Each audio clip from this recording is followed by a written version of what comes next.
Hi, Gibaud, and today I'm going to ask a question. A question you can ask also to these people who are real fanboys of their favorite camera brand. And the question is simple. How much do they pay you? So let's start. First, it is important to make big differences between a user of a camera. He decided because of the price or the features, all this, but it could be any brand, any camera, just pick this one. Then you have the user that is in love with his camera or with his brand. Well, why not?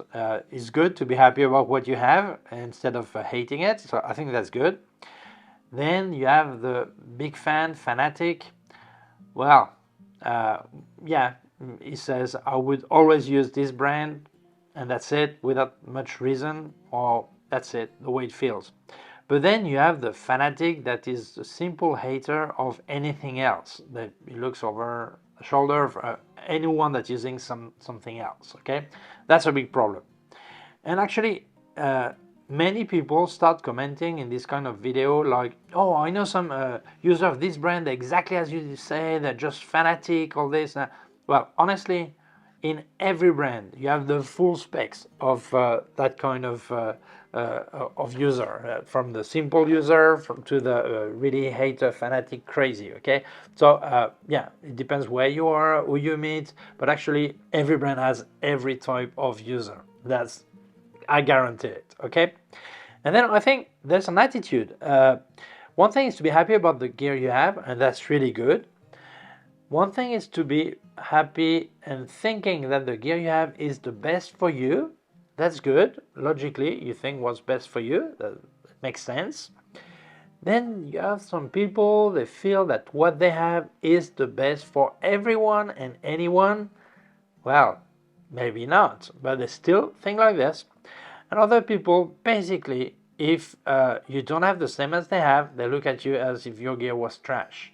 And that's a big problem when they start with this attitude. So my question to these fanatics that are really so crazy and they look over your shoulder because you don't have the same brand, this question you can make also to them, okay, is, are you getting paid for that?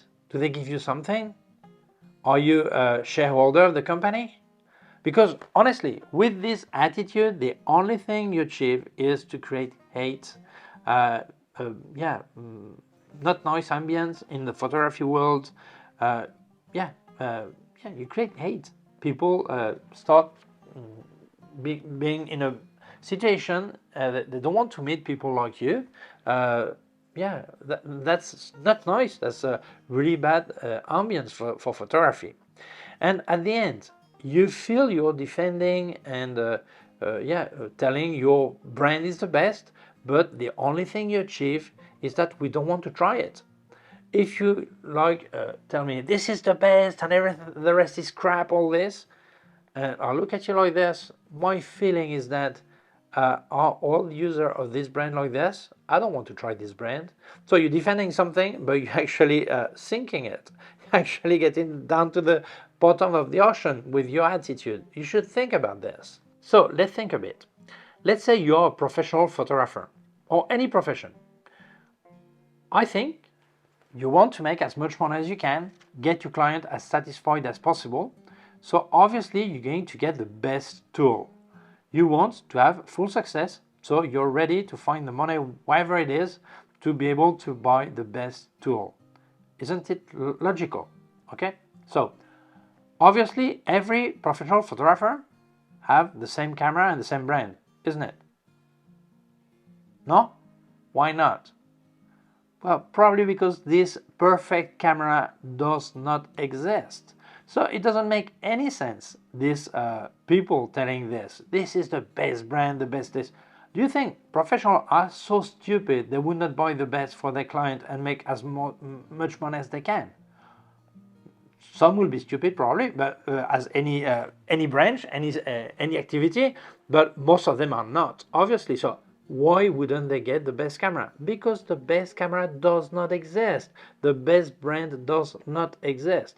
It can be at the most the best brand for you or the best camera for you, for one person, but there are no universal best camera. And people who say that they're just new to the business, new to photography, or they've been for years, but they're really narrow-minded and they're not able to think that there are things out of their favorite brand. Okay, so don't forget this: there are no best camera in a universal way. Actually, these fanatics don't realize that they are being used by the brand they are actually defending. Yes, they're being used. They actually pay for the camera. So as we all pay for our cameras normally, but then there are beta testers. Yes, because before, a camera that would reach the shelf in a shop would need to be perfect, because there was no solution except sending it back if there was a problem. But nowadays, with the online electronic and everything, you can actually have a camera that is physically okay, but not necessarily electronically optimized. So depending on the feedback you send, you say this could be better, this is okay, but this is failing, all this, they just update the firmware and actually use you as a beta tester. They all do it, okay? But that means that they can start selling a lot sooner than before. Before, the camera needed to be perfect before going to a shop. But nowadays, it can be almost finished, physically finished, but sometimes there's some failure, okay? But normally physically finished, and the rest will be optimized according to your feedback and the opinion of many, okay? So you're working as a beta tester. Then you are on advertisement support, because yes, you are defending the brand, telling this and that to everyone. So yes, you're advertiser. And then you're a salesman. Yeah, because obviously some people will buy the camera thanks to what you're telling them in your photo club or whatever, on Facebook groups or whatever. You're actually doing the work as a salesman. And what's really funny, and you don't get you paid, but then you do all that work, you're not getting paid for it, you don't get any discounts, you don't get any gifts, they don't even tell you thank you. And basically the only thing you obtain with this radical attitude is people that just hate you. So with all that work, the only thing you get is hate. So basically, sorry to tell it, but these people are just idiots. There's no other explanation. Actually, it's funny because you see some people that say, no, I don't like football because they're just fanatic, they just support one club and they're just crazy. And they do exactly the same thing with photography. Yeah, in football, there are some people that just support a club, they don't even know why, or their family is with one club and they decided to be with another, they don't even remember why, and they just pay to support them, and they're just mad. But in photography, you meet the same people. That's nonsense. That's nonsense. You pay to be crazy about a brand. That doesn't make much sense, okay? And I think it's really good to be in love with the gear you use or to really like it. That's great because you feel better, you make more pictures, all this. That's nice. But getting radical is really absurd, doesn't make any sense. And actually, there are two kinds of fanatics. People who are fanatics telling you about their brands, and they're fanatic in the other way around. They do not accept that anyone speak good or bad about a brand that is not theirs, or they have different opinion, and that's nonsense. Like a few years ago, I made a video telling that I think you don't need full frame camera.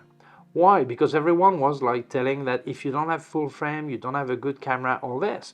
And actually, I use all format for micro four third, APS-C, full frame, and medium format.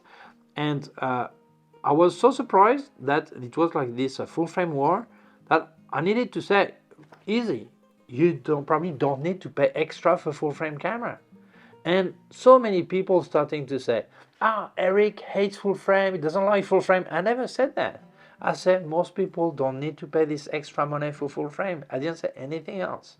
And some fanatic who actually had full frame or wanted to have it, they just went for me, and they were like mad at me for telling that. And there are people that are just fanatic as well, even if they don't defend a specific brand.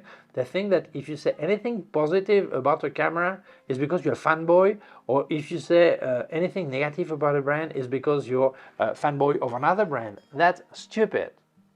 So honestly, if I speak for myself, I've tested every brand of camera. I've got myself several brands. I've used all sizes of sensors, and my opinion is that there are no universally best camera, or they're not universal bad camera. Is good or bad for you, for the person who uses it.